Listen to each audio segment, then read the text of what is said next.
Shalom everyone, and thank you again for joining me in studying and learning today's Parashat Tavo.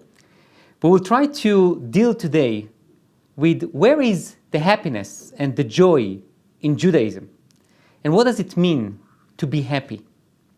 So let's see what the Torah has to say about it.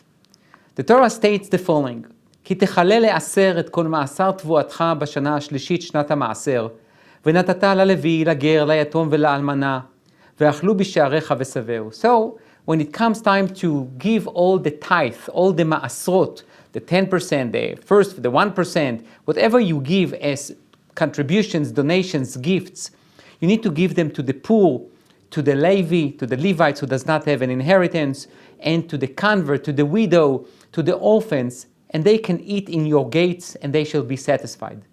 ואמרת לפני השם אלוקיך.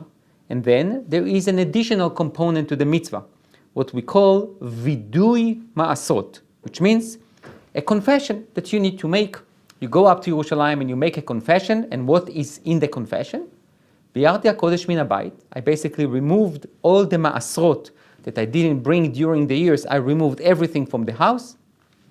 וגם נתתיו ללוי, לגר, ליתום ולאלמנה, ככל מצוותך אשר ציוויתני, לא עברתי ממצוותיך ולא שכחתי. And I gave everything to the Levite, to the convert, to the orphan, to the widow, exactly like you commanded me, so I did not violate a thing of what you told me, Hashem. So when is that confession takes place? So the Rambam, based on the Babylonian Talmud and the Jerusalem Talmud, he says, Eimatai mitvadin, when exactly do you make this confession? במנחה, ביום טוב האחרון של פסח, של רביעית ושל שביעית. So twice in 7 years. On the 4th year and on the 7th year, on the last day of Pesach, that's when you go up and you say this confession. שנאמר, כי תחלה לעשר, that you will complete all the ma'asrot, all the tithes that you need to give, ברגל, in a holiday, which is Pesach, שכל המעשרות קלים בו. Okay, so basically the first part of the confession, I'll call it the halachic component, which means, God, you told me every year I need to give tithe, so I did it, and sometimes I accumulated a little bit of leftovers, and now I removed everything from the house, I did everything you told me. So that's more the halachic component. Now let's see the second component of that confession. לא אכלתי בעוני ממנו, ולא ביארתי ממנו בטמא, ולא נתתי ממנו למת, שמעתי בקול השם אלוקי, עשיתי ככל אשר ציוויתני. What does that mean? לא אכלתי, I didn't eat from it בעוני. What is עוני? So, עוני means onen, which means when someone, relative, can be parent, children, wife, spouse, brother, sister, dies. So the minute of the death until the burial, until there is the funeral, that time in between the death and the burial, it's called onen. And we will elaborate on it a bit. But basically, this is a time where the person who just suffered the loss basically needs to try to make sure that he or she makes all the arrangements for the funeral, calls all the people, reach out to the Chevre Kadisha, to the people who will dig the grave and everything. And he also, in terms of halacha, he or she are exempt from all positive commandments. So, as part of the confession, this person needs to say that I didn't eat from the fruits while I was in that status of what? Of onen, which means between death and the burial. And that's a bit strange. What's the problem of eating those fruits while you are in that status? לא ביארתי ממנו בטמא, so that makes sense. I didn't burn it with something which is impure, that's fine. ולא נתתי ממנו למת, I didn't feed it to someone who is already dead, which is also a bit odd. How can someone who is dead eat? שמעתי בקול השם אלוקיי, I listened to everything that you told me, עשיתי ככל אשר ציוויתני. I did everything you told me. So we're going to focus on the first part of that verse. לא אכלתי באוני ממנו. That I didn't eat from those fruits and from this maaser while I was in between death and funeral. The Sifrei, which is a Midrash Tanaim from around the 2nd century, was composed in the land of Israel, says the following: לא אכלתי באוני ממנו, I didn't eat from that maaser while I was in the middle of death and funeral. אם אכלו, if you ate from it while you were in that status, while you were in that condition of between death of your loved ones and its burial, אינו יכול להתוודות, you cannot make that confession. ולא ביארתי ממנו בטמא, בין שהוא טמא ואני טהור, או הוא טהור ואני טמא. Which means, if I was impure, or I touched something that was impure, I cannot make that confession. ולא נתתי ממנו למת, לא לקחתי ממנו ארון ותכריכים למת, דברי רבי אלעזר. So Rabbi Elazar says, what does it mean, לא נתתי ממנו למת? It does not mean that I didn't feed it. I didn't give it to someone who is dead. That's pretty obvious that you can do. A dead person cannot eat. Says Rabbi Elazar, I didn't take the money and I bought shrouds and a coffin for a dead person. אמר לו רבי עקיבא, so Rabbi Akiva says to Rabbi Eliezer, אם למת, אם לחי אמור, מה תלמוד לומר למת? שלא החלפתי אפילו בדבר טהור. So Rabbi Akiva says to him, Rabbi Eliezer, I think you are wrong. You don't need necessarily to buy shrouds for a dead person. You can buy shrouds for a person who is alive, just for the future. So it doesn't talk about that. Rabbi Akiva says, no. He talks about what? That I didn't make any exchange between pure and impure things. Okay. This is less of our concern. שמעתי בקול השם אלוקיי, I listened to the words of God, והבאתיו לבית הבחירה, I brought this maaser to the temple, בית הבחירה, the chosen house, which means the בית המקדש, the temple. עשיתי ככל אשר ציוויתני, now we get into really what I want to see. I did everything that you commanded me. Take a look. שמחתי ושימחתי בו. I was happy bringing those fruits and celebrating in Yerushalayim, in Jerusalem. ושימחתי בו. I also made others happy by giving them some of the fruits.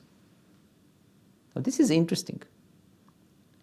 Because if we go back to the verse, עשיתי ככל אשר ציוויתני, the last 4 words in that verse, we would think that we are talking about just a commandment. Meaning, I did exactly, God, like you prescribed for me, that I cannot eat it while I'm in a status of onen, which means between death and funeral, or I didn't buy shrouds. I mean, everything halachic.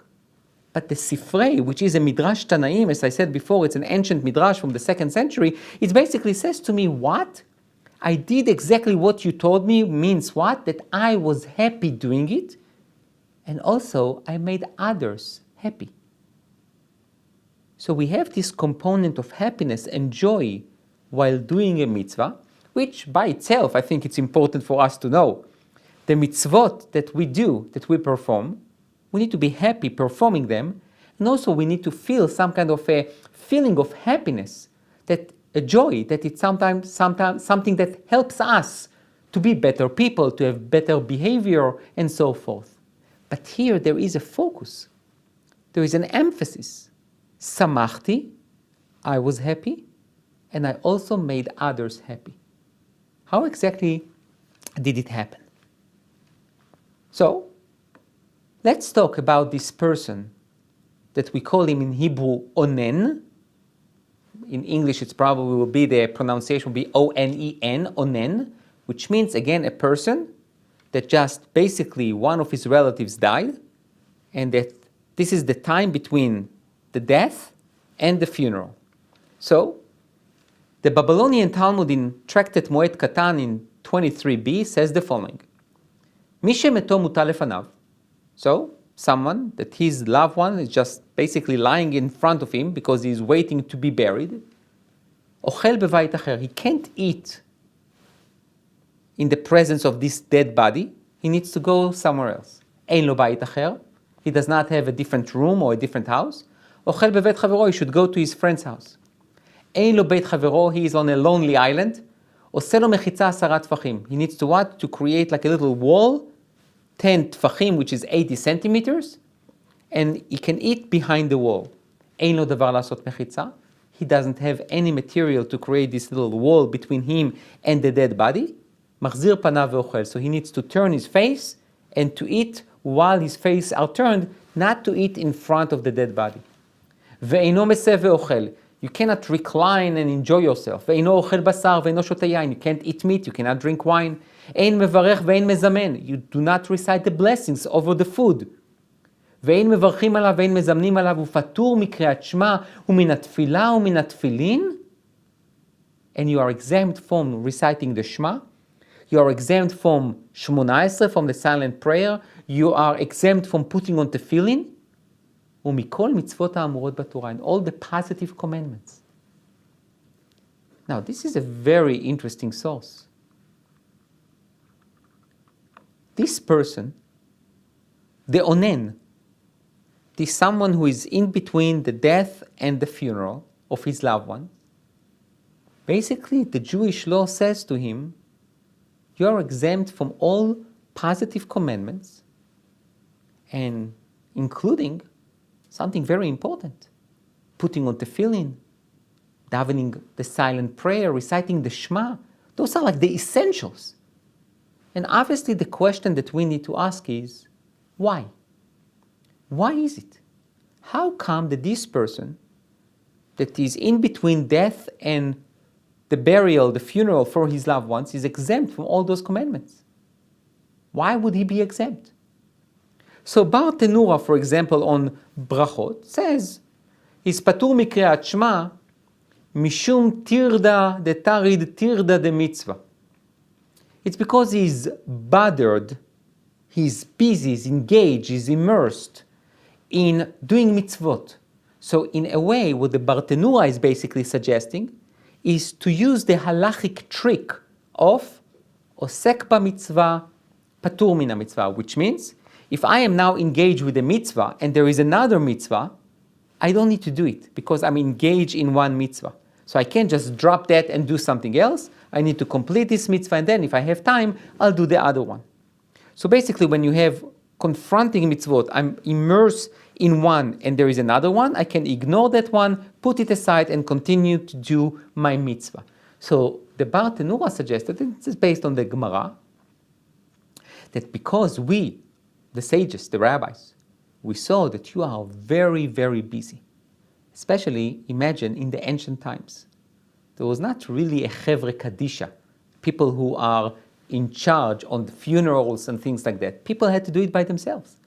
Especially ancient times, people dig their own graves for their relatives in their backyard, in a little cave. The Talmud describes it, the Mishnayot describes it, and this little cave had little holes, and then you will put your loved ones, and there was a process, but basically you did it by yourself, so you were bothered. Perhaps immediately after the burial, immediately after the death, you basically had to what? To go and take a shovel and start digging, and then calling some friends to come over to help you and to create a minyan, and then you will bury your loved ones. So, which means you were busy. So because you were busy, our sage says, you know what? I can't put on you this responsibility to perform mitzvot, positive mitzvot. It's not fair. You are not there in your mind, cognitively. The environment, the conditions, the circumstances are just not there. I can't ask you to do something that is so contrary to the situation that you go through now, which obviously shows tremendous sympathy, sensitivity from the rabbis. Obviously, you are still obligated in all the negative commandments. You are not allowed to murder, you are not allowed to steal, you are not allowed to do other things. But you are exempt from doing all those positive commandments, even reciting the Shema or davening the silent prayer or putting on tefillin, because we don't want you to lose sight of the most important mitzvah that you need to do now, which is to dig a burial place for your relative, for your loved one. So, in that sense, it's all as part of halacha, which means this person is engaged now with the mitzvah of digging the grave and everything, so we leave him alone. That's what Bartenura suggested. However, Tosfot, a French commentator on the Babylonian Talmud in Tractate Brachot 17b, says the following: Patur mikriyat Shema, this person who is in between the death and the funeral, the onen, is exempt from reciting the Shema. By Yerushalmi mefaresh tama, so he brings a reason from the Jerusalem Talmud. And in Jerusalem Talmud it says the following: Amar Rabbi Bon, so Rabbi Bon said, Ktiv, it says, Leman tizkor et yom tzitcha me'eretz Mitzrayim kol yemei chayecha. It says that you need to recite the Shema all the days of your life. So while you are alive, you should say the Shema. Okay, so until now, this person, this onen, is alive. So why shouldn't he recite the Shema?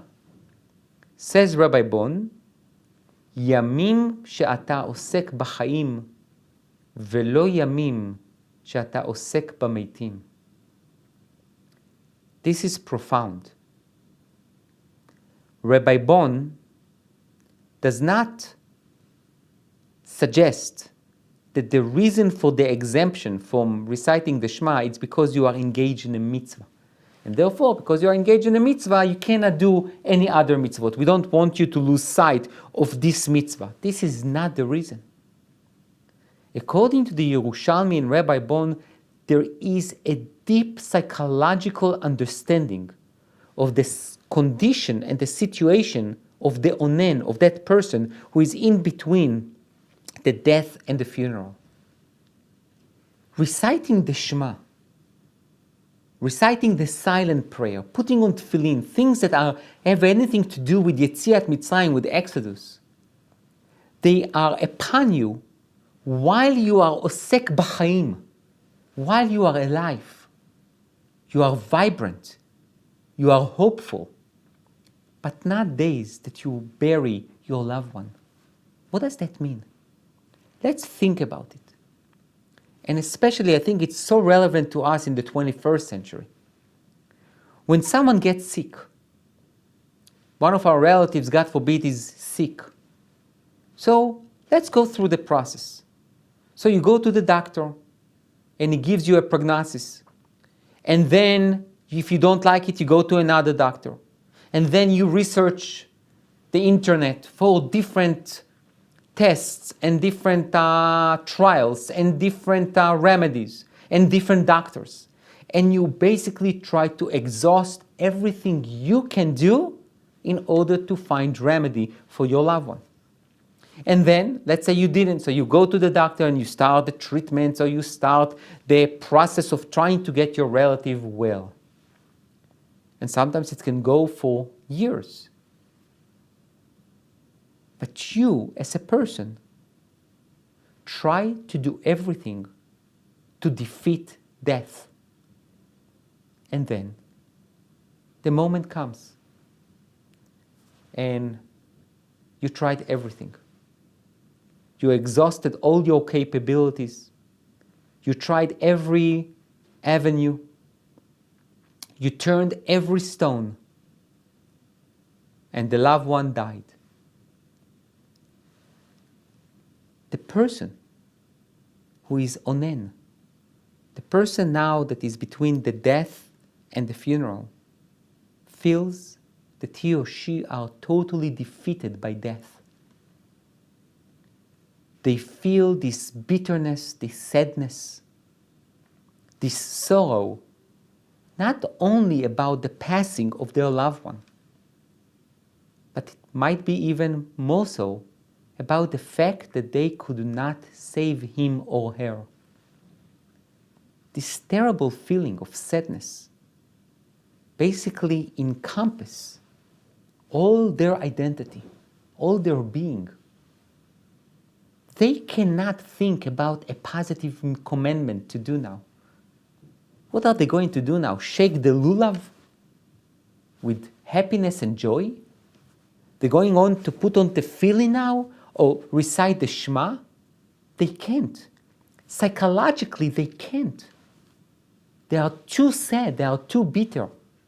So our sages, according to Rabbi Bon, who lived around the 5th century in the land of Israel, he said something that I think psychologically it's so deep, so true, so sincere, so sensitive. The halacha understands human condition and says to him, you know what, in these few hours between the death and the burial, you are exempt from those positive commandments. Those positive commandments need to come with joy, with happiness, with hope, with life. And now when you are dealing with the dead and you are defeating by death, you are surrounded yourself with this black and black color and bitterness and sadness and sorrow. This is not the right time to recite the Shema. It's fine. For the next few hours, until the burial, you are exempt. After that, you go back slowly.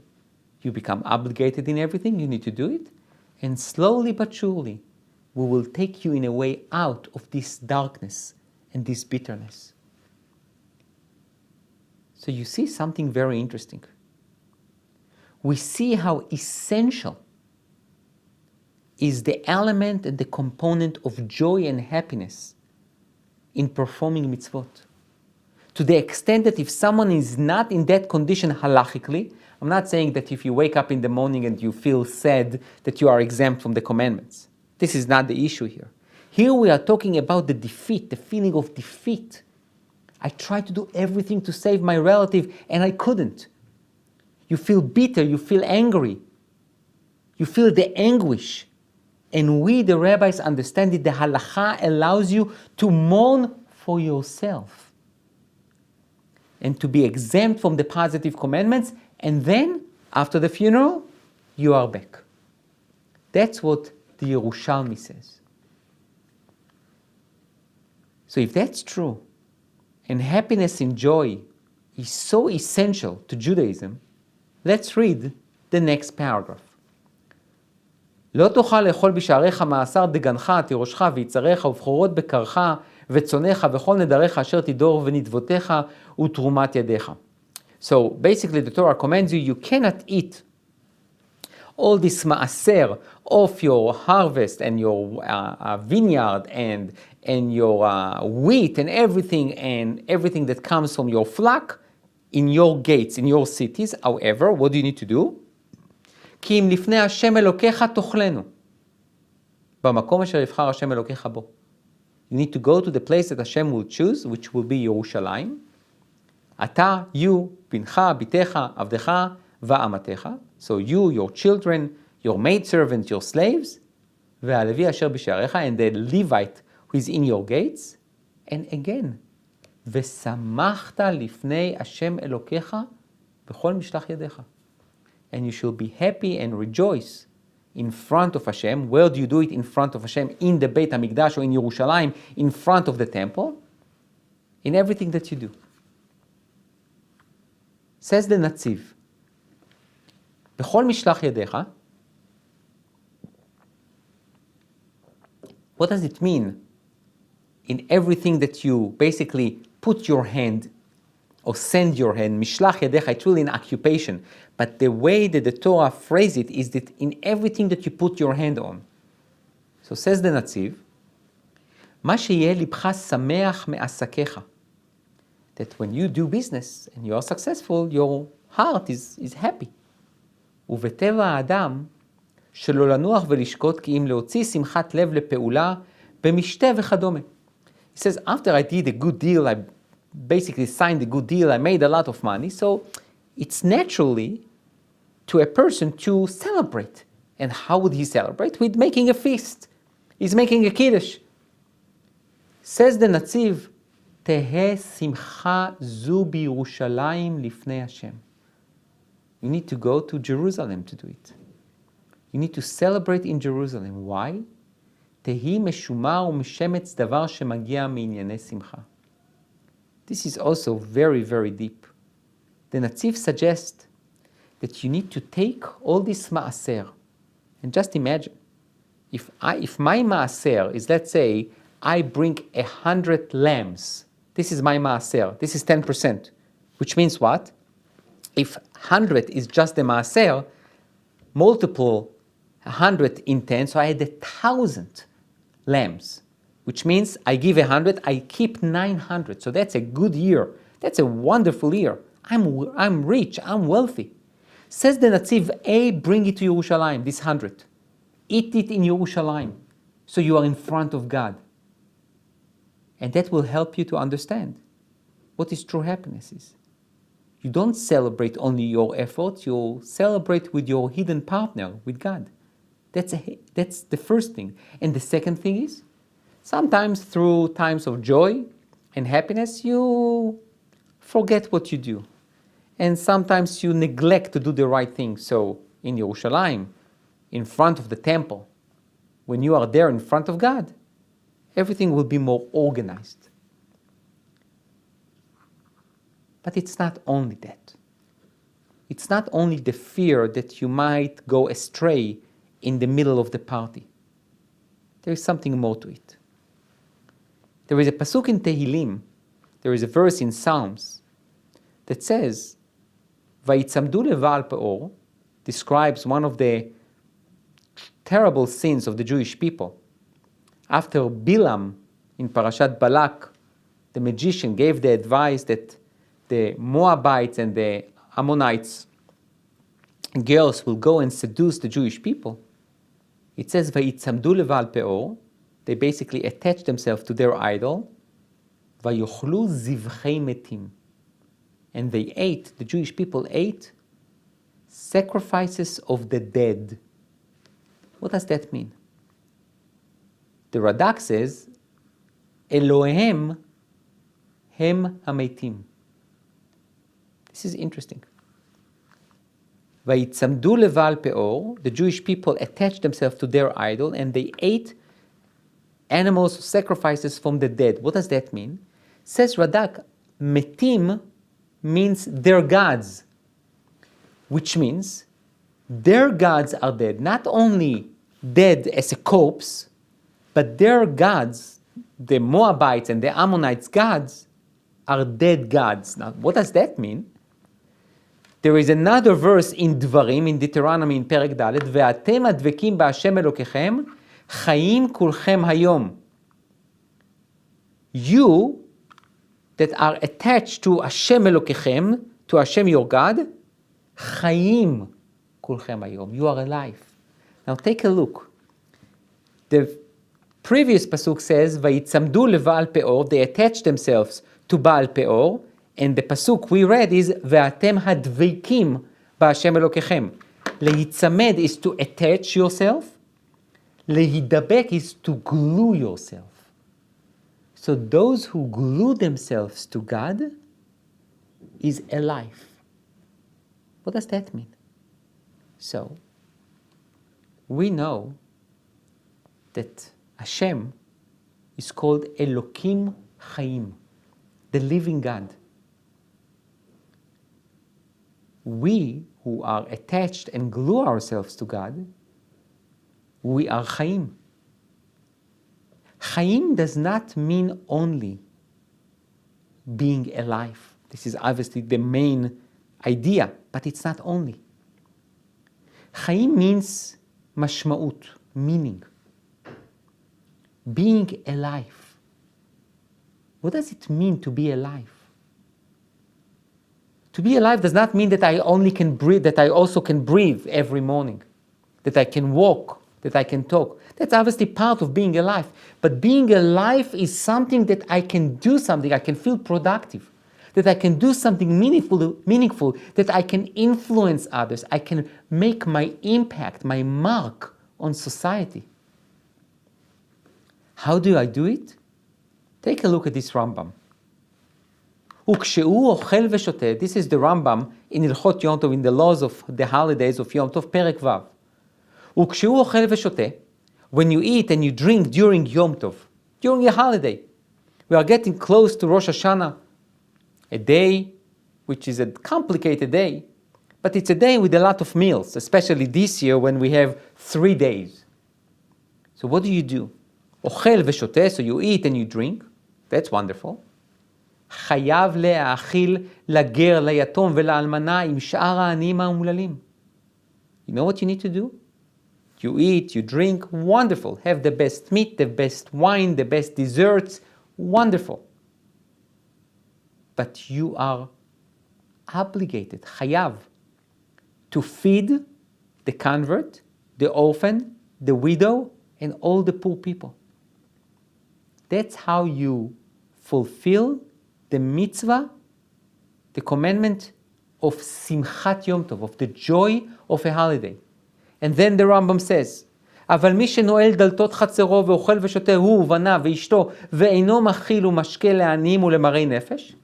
But if someone has a wonderful meal, great meat, great wine, but he locks the doors of his house, and he says to all the converts and the orphans and the widows and the Levites, everything, you stay out. I do not invite you to my house. אין זו שמחת מצווה. This is not the joy of a mitzvah.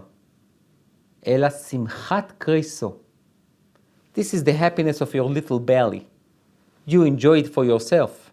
You might be happy, but that's not true happiness. You know what is true happiness? Make others happy.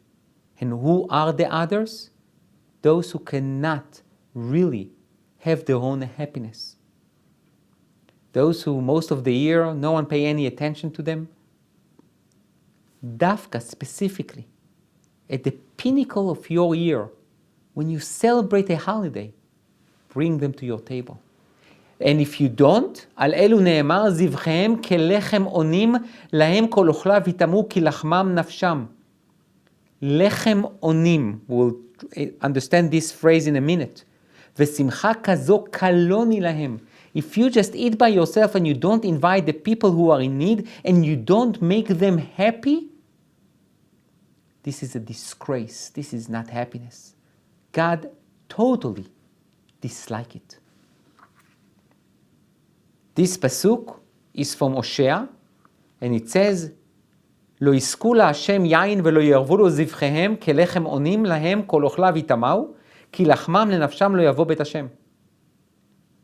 Hosea, the prophet Josiah, says that I do not ask them to have wine libation to me, says Hashem, ולא יערבו לו זבחיהם, and Hashem will not be happy. It will not be pleasant for Hashem to have their sacrifices. כלחם עונים. What is לחם עונים?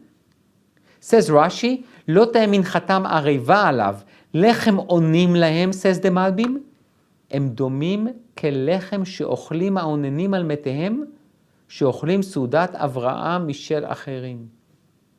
It's like the lechem that someone who is onen between death and the funeral eats. It's a bread without life. It's a bread without happiness or joy. It's a bread of people who are dead even when they are alive. And why? Because they have no joy. They have no happiness. The Malbim says, כי לחמם לנפשם כי הוא הלחם שאוכלים על נפשם המתה. This is incredible. Psychologically, it's so advanced. Basically, the person who is onen, he needs to eat. Let's say he digs the grave and he's busy and he's hungry, so he needs to eat, so he eats bread. This bread, he's not happy biting into it. He's sad. He basically needs to eat it because he's hungry, but he's mourning על נפשם המתה. שנפשם מתה בגופם. Their soul died for a while. והם אוכלים הזבח לחם הבראה על מיתת עצמם. ועל כן לא יבוא בית השם כי לחם טמא הוא. This is an interesting description of the process of mourning. You do not mourn only for the person you lost. You mourn for yourself too. And that's called lechem onim, a bread that a person who just lost his loved one eats. So if we got it correctly, if we got it right, I want to go back to one of the first sources, the Sifrei. If we look at the Sifrei again, we see something very interesting. עשיתי ככל אשר ציוויתני, שמחתי ושימחתי בו. I was happy and I made others happy as well. What is true happiness? What is true joy? It's not, as the Rambam described it, just to sit and eat your great wine and your great meat. Is to bring the other people, the needy people, the lonely people. This widow or convert or orphan can be very wealthy. But if he or she are lonely, you need to invite them. The idea of onen, of someone between death and the burial, this is the person who is, even though he is alive, he is dead inside. And therefore the bread he eats, it's called lechem onim. This is why he's exempt from the positive commandments according to the Jerusalem Talmud. I cannot impose on him or her to do positive commandments which are basically generated with joy and happiness. He can't do it. Joy and happiness in Judaism is essential. There is a very common phrase in Yiddish, which is, it's a shver to be a Yid, which means it's difficult to be a Jew. This is not true. When you look at Jewish history, to be a Jew, it was difficult. But it's really not.